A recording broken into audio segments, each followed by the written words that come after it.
You open your eyes for the very first time. You are not a person. You are a dolphin. The sun is sharp above the water, and the boat your pod is following is throwing fish guts off the back. Welcome to the ocean, kid. You see, in this version of your life, you will be born and die as every predator and weirdo this ocean has to offer. You will sink one creature at a time, deeper and deeper, until there's nothing left to become but a single cell at the bottom of the world. Let's start at the top. You're warm, you're fast, you're surrounded by family. Your pod has 30 members, and you will know each of them by their unique signature whistle for the rest of your life, which is roughly 40 years if no one eats you. You feed on mackerel, mullet, and squid. You hunt them by surrounding a school and herding them into a bait ball, the dolphin version of teamwork. But the ocean has rules. A shadow passes underneath you. A great white shark, 17 feet long, lifts up out of the blue. You don't even see the bite. You wake up as something with more teeth. Congratulations, you're the bite. 5,000 pounds of muscle, 300 serrated triangular teeth replaced on a conveyor belt your entire life. A nose with electroreception sensors that can detect the heartbeat of a seal from a quarter mile away. You see, sharks evolved a sixth sense humans don't have. Tiny pores along your snout called ampullae of Lorenzini detect the electrical field of every living thing around you in the water. You patrol the continental shelf, hunting seals, sea lions, and the occasional dolphin you were yesterday. You bite first and taste second. If it's not blubber, you spit it out, which is why surfers occasionally survive shark attacks. You were just sampling, but you are not the apex. An orca pod arrives. A 25-foot female grabs your tail and flips you upside down. Sharks go into a paralytic trance called tonic immobility when flipped. She holds you there until you suffocate. Then she eats your liver, and only your liver, because that's where the calories are. Welcome to ocean class. You wake up older than the orcas and deeper than they will ever go. You are a snake with a shark's teeth, 7 feet long, 300 needle-shaped teeth arranged in 25 rows, all curving inward. Your body is shaped like an eel because the design of shark hadn't been invented yet when your species evolved. You see, your kind has been doing this exact thing in this exact body shape for 80 million years. You hunt by lunging, bending your body like a snake and striking prey in the dark. Once it's in your mouth, those inward curving teeth mean it's not coming out. You are a perfect machine. Almost no human has ever seen you alive in your natural habitat except by accident. You die of old age in the dark. You wake up older still. You are a living fossil. You see, your species has not changed in over 200 million years. You watch the dinosaurs come and go from down here. You move slowly through the cold deep. 6 gill slits instead of the modern 5. Eyes that glow green in the abyss. A long eel-like body. You don't hunt. You wait. You eat whatever falls into your zone. Dead seal carcasses, squid, the occasional smaller shark. A research submersible passes you in the dark, lights blazing. It is the strangest thing you have ever seen. You let it go. You die of old age, over a century after you were born. You wake up softer. You are not a vampire. You are not a squid. You are a cephalopod older than both. 8 arms webbed together like a black umbrella. 2 long, retractile filaments to sense the water around you. Red eyes the size of dog eyes. A body the size of a football.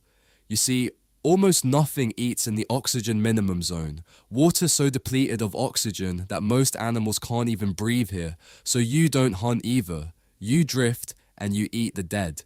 Specifically, you eat the constant rain of marine snow, tiny flakes of decomposing plankton and fish drifting down from the world of the living. You are evolution's most patient garbage collector. A goblin shark passes through your zone and strikes the water inches from your face. You turn yourself inside out, exposing rows of soft spines, and the shark loses interest. You wake up as something with weapons that come out of its face. You are a pink, semi-translucent shark with a flat blade-like nose and a face that nature clearly built on a Friday afternoon. Your jaw can extend out of your head on a hinge, like the alien from Alien. When you strike, your mouth shoots forward, grabs the prey, and snaps back. You hunt small fish, squid, and crustaceans in the dark by detecting electrical fields with sensors in your snout.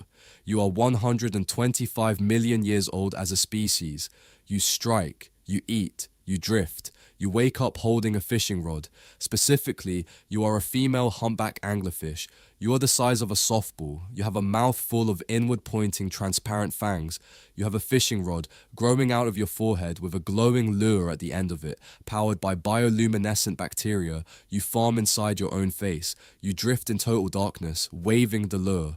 A smaller fish comes investigating. You strike. Your mouth opens wider than your entire body. The fish goes in whole. But here's the part nobody talks about. You see, in the deep, finding a mate is statistically impossible. The ocean is too big and too dark. So a male anglerfish, 1/10 your size with no working stomach, finds you in the black, bites onto your side, and fuses to you forever. His skin grows into your skin. His circulatory system fuses into yours. His body slowly dissolves until all that's left is a pair of testicles permanently attached to your flank, releasing sperm whenever you ovulate. You have at any time up to 6 of these fused to you. This is anglerfish marriage. You wake up bigger. You are 40 feet long. Your eye is the largest of any animal on Earth, bigger than a basketball. You can see the bioluminescent ripples a sperm whale's body makes from a kilometer away. This is critical because the sperm whale is the only animal on Earth that hunts you. You drift in the bathypelagic, hunting fish and smaller squid with your 2 long tentacles, each ending in a club covered in serrated suckers and claws. Then you feel it. A faster, larger ripple in the water, a 60-foot torpedo with a brain the size of a beach ball. He's coming for you. You fight him face to face. You wrap your arms around his head. Your suckers leave ringed scars on his skin that will outlive you. But you are smaller. You are slower. Your 8 arms cannot hold a body the size of a school bus. You wake up inside the thing that just killed you, real quick. You've been 8 different bodies in the past 8 minutes of your existence. You've been a mammal, a fish, an invertebrate, a parasitic wife, a translucent freak with a slingshot face, and a 200 million year old fossil that ages slower than empires. The fact that you still exist as a continuous thread of consciousness through all of these is, biologically speaking, nonsense. Take a moment to appreciate the nonsense, then keep sinking. You are the largest predator on Earth. 60 tons, 60 feet long, brain the size of a beach ball, the largest brain on the planet, 3 times the size of a human brain. You hunt by diving.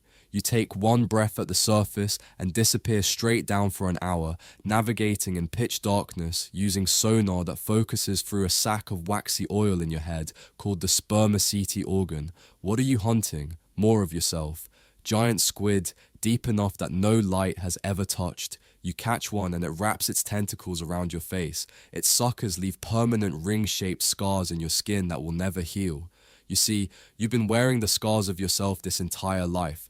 Every adult sperm whale on Earth wears them. You live for 70 years. When you finally die, your body sinks straight down 2 miles to the seafloor, what scientists call a whale fall, and feeds the abyss for 30 years.